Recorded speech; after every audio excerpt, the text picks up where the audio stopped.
নমস্কার বন্ধুরা, welcome to unicorn. তো বন্ধুরা, এই ভিডিওতে আমরা আবারও কথা বলবো কলকাতা নাইট রাইডার্সকে নিয়ে।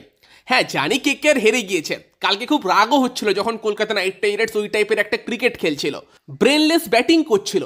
তবে কেকেআর হেরে গিয়েছে বলে কেকেআরকে সাপোর্ট করা ছেড়ে দেবো না, সেটা তো নয়। যেখানে ভালোবাসা থাকবে সেখানে অভিমান থাকবে, বাট কেয়ার করা বন্ধ হবে না। তো যদি কেকেআর লাস্টেও শেষ করে এই মরশুম, তাও আমাদের চ্যানেল থেকে ফুল সাপোর্ট থাকবে। হ্যাঁ, ম্যাচের পর একটুখানি ইমোশন বেরিয়ে যায়, তবে ব্যাপারটা হচ্ছে 2008, 2009, 2010 সেই সময় কলকাতা নাইট রাইডার্সকে সাপোর্ট করা ছাড়িনি, যেই সময় কলকাতা নাইট রাইডার্স লাস্টে শেষ করতো বা লাস্টের আগে শেষ করতো, সেরকম খেলতো। এবং যখন শুরু হয়েছিল আইপিএল, তখন তো আমার অনেক বন্ধু বান্ধব সবাই কেকেআরকে সাপোর্ট করেই প্রথম ম্যাচে শুরু হয়েছিল। একদম প্রথম ম্যাচের কথা বলছি, যেখানে ব্রেন্ডন ম্যাককালাম উদুম মেরেছিল আরসিবিকে। তারপর যখন কলকাতা নাইট রাইডার্স ভালো কোচ ছিল না, তখন কেউ সিএসকে হয়ে যায়, কেউ মুম্বাই হয়ে যায়। তো ভাই, সেই সময় তো বয়স অনেক কম ছিল, 7-8 বছর বয়স ছিল, সেই সময় হাল ছাড়িনি, সেই সময় কেকেআরকে সাপোর্ট করা ছাড়েনি। এখন তো কেকেআর ডিফেন্ডিং চ্যাম্পিয়ন, ঠিক আছে, একটা ম্যাচ খারাপ গিয়েছে, তো সেখানে যারা কলকাতা নাইট রাইডার্স ফিরবে না এইসব বলছো, ভাই ফিরবে, অবশ্যই ফিরবে। কিন্তু ব্যাপারটা হচ্ছে যে একটুখানি চিন্তা তো লাগছে, যেরকম খেলেছে কলকাতা নাইট রাইডার্স কালকে, যে ক্রিকেটটা কলকাতা নাইট রাইডার্স খেলেছে, ব্যাটিং যেরকম করেছে, সত্যি বলছি ভাই রাগ হচ্ছিল, প্রচণ্ড রাগ হচ্ছিল যে এটা কি লজিকে ব্যাটিং করছে। যেখানে মিডিলে একটা পার্টনারশিপ লাগানোর দরকার ছিল, সেই পার্টনারশিপটাই কেউ করলো না, সবাই জাস্ট ব্লাইন্ড স্লক করে আউট হয়ে গেল। মানে একটা পার্টনারশিপ লাগালে 20 ওভার ব্যাটিং করলে 160, 170 বোর্ডে লাগালে কি হতো কিছু বলা যায় না, কারণ লাস্টবার ওয়াংখেড়েতে কেকেআর ওই টাইপের একটা স্কোর ডিফেন্ড করে দিয়েছিল।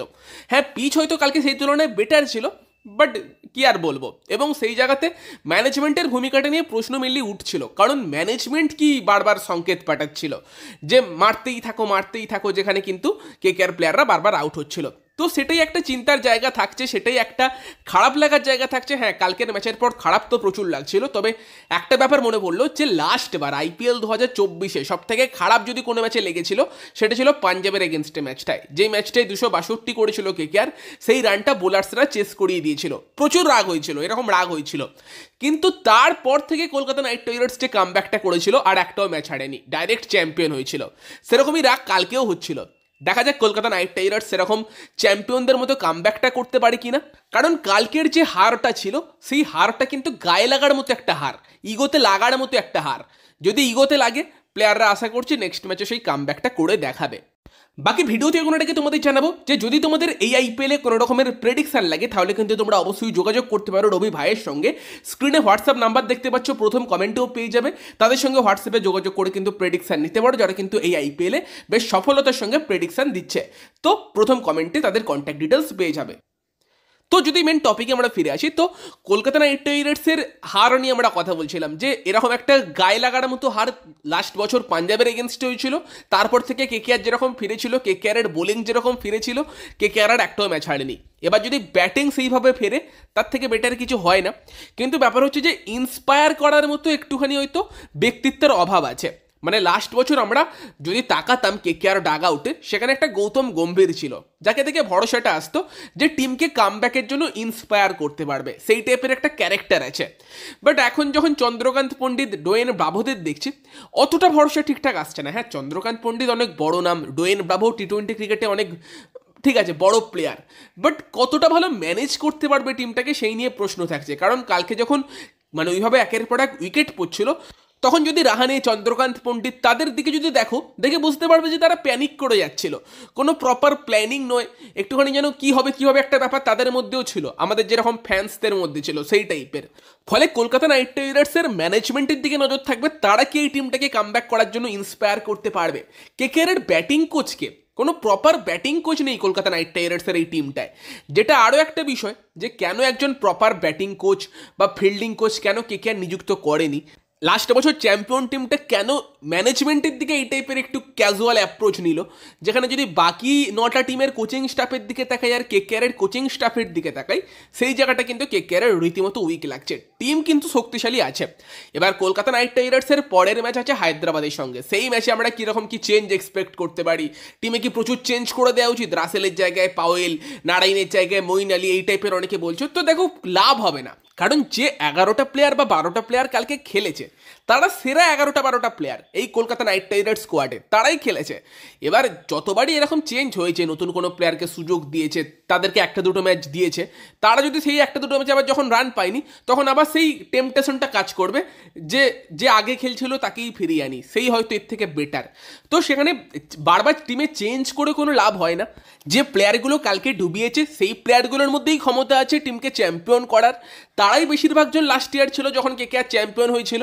হ্যাঁ, কিছু প্লেয়ার অবশ্যই চেঞ্জ হয়েছে, তবে দেখো সত্যি বলতে কি একটা কি ভরসার জায়গা, যদি ভেঙ্কটেশ আইয়ার, রিঙ্কু সিং, রমনদীপ সিং, হর্ষিত রানা, বরুণ চক্রবর্তী, রাসেল, নারাইন, এই টাইপের প্লেয়ারগুলোকে দেখো, এরা কিন্তু প্রত্যেকেই দলটাকে ভালোবাসে, কলকাতা নাইট রাইডার্সকে ভালোবাসে। এবার সেখানে যখন এইরকম একটা হার হয়েছে, আশা করি তাদেরও ব্যাপারটা ইগোতে লাগবে, তারাও নিজেদেরকে প্রমাণ করতে চাইবে। এবার কলকাতা নাইট রাইডার্স কেন ভেঙ্কটেশ আয়ারকে 24 কোটি টাকা দিয়ে দলে নিয়েছে সেই নিয়েও বারবার প্রশ্ন উঠছে যে ভেঙ্কটেশকে অত টাকা ডিজার্ভ করে। দেখো টাকাটা তো ভেঙ্কটেশের জন্য বেশি গিয়েছে, কিন্তু সেটা নিয়ে আর কথা বলে লাভ নেই। যদি ভেঙ্কটেশ আয়ারের ব্যাটিং নিয়ে আমরা কথা বলি, সত্যি বলতে কি টেকনিকের দিক দিয়ে ভেঙ্কটেশের থেকে হয়তো অঙ্ক্রিসের বেটার টেকনিক আছে, তবে ভেঙ্কটেশ করে সেটা কি গুরুত্বপূর্ণ সময়ে কলকাতার হয়ে পারফরমেন্স করেছে, তার টেম্পারমেন্টের পরিচয় দিয়েছে। যেমন গিলকে ছেড়ে কেন ভেঙ্কটেশকে কেকেআর রেখেছিল সেই প্রশ্নও উঠছে। তবে শুধুমাত্র 2021-এর হাফ মরসুমে ভেঙ্কটেশ যে ইম্প্যাক্ট দিয়েছিল, গিল 4 বছর থেকেও কেকেআরকেও ইম্প্যাক্ট দিতে পারেনি। সেই কারণেই কলকাতা নাইট রাইডার্স ভেঙ্কটেশ আয়ারের সঙ্গে গিয়েছে। ইভেন তুমি যদি প্লে অফসে দেখো ভেঙ্কটেশ আয়ার পারফর্ম করেছে, মুম্বাইয়ের এগেনস্টে কালকে প্রথম ফেলিওর ছিল, তো ছেলেটা পারফর্ম তো করেছে, সেই জন্যই কেকেআর তার উপর ভরসা দেখিয়েছে।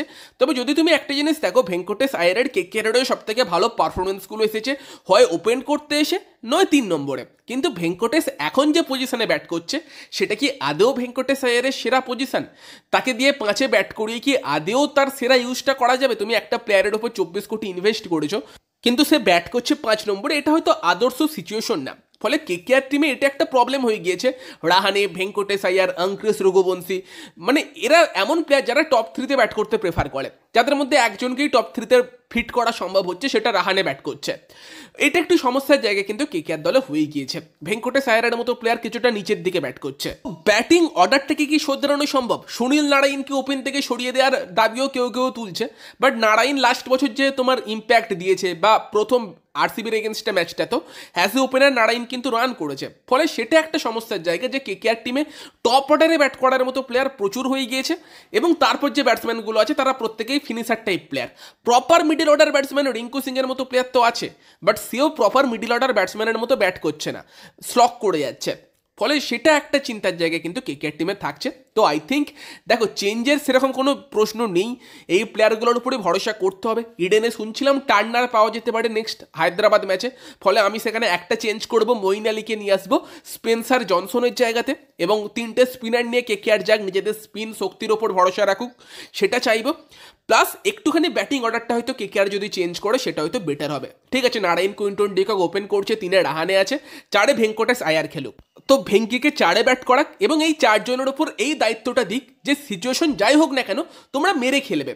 পাওয়ার প্লেটাকে ইউটিলাইজ করার জন্য দেখবে 2টো উইকেট পড়ে গেলেও অসুবিধা নেই, তখনও তোমরা ব্যাট চালিয়েই খেলবে। এই 4 জনের উপর সেই দায়িত্বটা দেয়া থাকুক। দেন 5-এ অঙ্ক্রিস, 6-এ রিঙ্কুকে ইউজ করুক, বা 5-এ রিঙ্কু, 6-এ অঙ্ক্রিসকে ইউজ করুক। হ্যাঁ জানি অঙ্ক্রিসের জন্য একটুখানি পজিশনটা নিচের দিকে, বাট তার মধ্যে সেই টেকনিক আছে, সেই এবিলিটি আছে, মিডল ওভারে যদি পার্টনারশিপ বিল্ড করার দরকার হয় এই দুজন কিন্তু করতে পারবে। ভেঙ্কটেশ আয়ার এমন একটা প্লেয়ার যে হয়তো অ্যাটাকিং খেলতেই বেশি পছন্দ করবে, পার্টনারশিপ বিল্ড করার মতো প্লেয়ার হয়তো এই দুজনই আছে, এবং তাদেরকে এই দায়িত্বটা দিতে পারে যে যদি ইনকেস 6 ওভারের মধ্যেই 3-4টে তাড়াতাড়ি উইকেট পড়ে যায়, সেখান থেকে তোমরা পার্টনারশিপ বিল্ড করবে, 12 ওভার 13 ওভার অবধি ব্যাটিং করবে, তারপর বড় হিট মারবে, অসুবিধা নেই। বাট পার্টনারশিপ বিল্ড করার দায়িত্বটা হয়তো এই দুটো প্লেয়ারকে দিতে পারে। দেন তোমার আবার ফিনিশিংয়ের জন্য তারপর রাসেল, রমনদীপ আছে, দেন মঈন আলীও আছে, তাকেও যে কোনো একটা পজিশনে ইউজ করতে পারে। তো ব্যাটিংটা লম্বা 9 অবধি থাকছেই, প্লাস তোমার প্রথম 4টে প্লেয়ার অ্যাগ্রেসিভলি ব্যাটিং করবে, যদি তারা চলে যায় তো সেখানে বাকি সবাই অ্যাগ্রেসিভলি ব্যাটিং করতে থাকবে, আর যদি না চলে সেক্ষেত্রে কিন্তু মিডিলে অঙ্ক্রিস এবং রিঙ্কুকে সেই পার্টনারশিপটা বিল্ড করতে হবে, তাদের উপর সেই দায়িত্বটা দিতে হবে। লাস্ট ইয়ার কিন্তু গৌতম গম্ভীর সেই দায়িত্বটা শ্রেয়াস আয়ারকে দিয়েছিল, যে কিন্তু মিডিলে এসে অ্যাঙ্কর রোলটা প্লে করতো। এই টিমে অ্যাঙ্কর দেখতে পাচ্ছি না, সবাই এসে ব্যাট চালাচ্ছে, এবং অঙ্ক্রিস, রঘুবংশী, রিঙ্কুকে কিন্তু সেই দায়িত্বটা দিতে পারে। রিঙ্কু দুটোই করতে পারে, দরকারে অ্যাঙ্করও করতে পারে, প্লাস মিরেও খেলতে পারে, কিন্তু তাকে সেই দায়িত্বটা দিতে হবে। এবার তুমি একটা গিয়ারে শুধুমাত্র 5th গিয়ারে ব্যাটিং করে টুর্নামেন্ট জিততে পারবে না, কিছু না কিছু ম্যাচে তোমার ব্যাটিং ফেল করবেই করবে। এবং কেকেআরের কাছে এমন বোলিং আছে যে 175 180 হলে সেই বোলিং লড়াই করতে পারবে। বিশেষ করে যখন এপ্রিলের পরের দিকে খেলাটা গড়াবে তখন কি হবে, পিচে কিন্তু আস্তে আস্তে পিচ স্লো হবে, টার্ন হবে, তোমার স্পিনারদের কাছে সুবিধা আসবে। তো সেই সময় কিন্তু কেকেআর ডমিনেট করতে পারে, 180 রান করেও সেই রান ডিফেন্ড করতে পারে। আর ব্যাপারটা হচ্ছে যে আইপিএলে শুরুর দিকে 2-3টে ম্যাচ খারাপ যেতেই পারে। তুমি যদি দেখো আইপিএলে প্রত্যেক বছর সফল যে টিমগুলো হয়েছে তারা কিন্তু সেকেন্ড হাফে ভালো করেছে, ফলে প্রথম দিকে 2টো ম্যাচ হেরে গিয়েছে সেই নিয়ে প্যানিক করে যাওয়ার কিছু নেই। বাট যে ভুলগুলো হয়েছে সেগুলো শোধরানোর দরকার আছে। যদি কেকেআর শুধরে কামব্যাক করতে পারে, কামব্যাক তো কেকেআর অবশ্যই করবে, সেটা আমরা আশা করছি, কারণ চ্যাম্পিয়ন টিম। বাট নিজেদের ভুলগুলোকে শোধরাতে হবে। তো পরের দিন এই টাইপের একটা প্লেইং 11 দেখতে চাইছি। 9 অব্দি ব্যাটিং থাকছে, দেন 10-এ তোমার হর্ষিত রানা, সেও ব্যাট করতে পারে, 11-এ বরুণ চক্রবর্তী ইম্প্যাক্ট প্লেয়ার, বৈভব আরোরা, এই টাইপের একটা লাইন আপ হায়দ্রাবাদের এগেনস্টে দেখতে চাইছি। বাকি তোমরা জানিও তোমাদের কি মতামত। ভিডিওটা ভালো লাগলে ভিডিওটাকে লাইক করে দিও, শেয়ার করে দিও, চ্যানেলে প্রথমবার এলে চ্যানেলটিকে সাবস্ক্রাইব করে নিও। তো চলো এই ভিডিওতে এই পর্যন্তই, বাই বাই। আর বাকি যদি কোনো রকমের প্রেডিকশন লাগে, কালকের আরসিবি বনাম জিটি ম্যাচের প্রেডিকশন লাগে, তোমরা কিন্তু যোগাযোগ করতে পারো রবি ভাইয়ের সঙ্গে, তাদের থেকে প্রেডিকশন নিতে পারো। স্ক্রিনে হোয়াটসঅ্যাপ নাম্বার এবং প্রথম কমেন্টও তোমরা পেয়ে যাবে।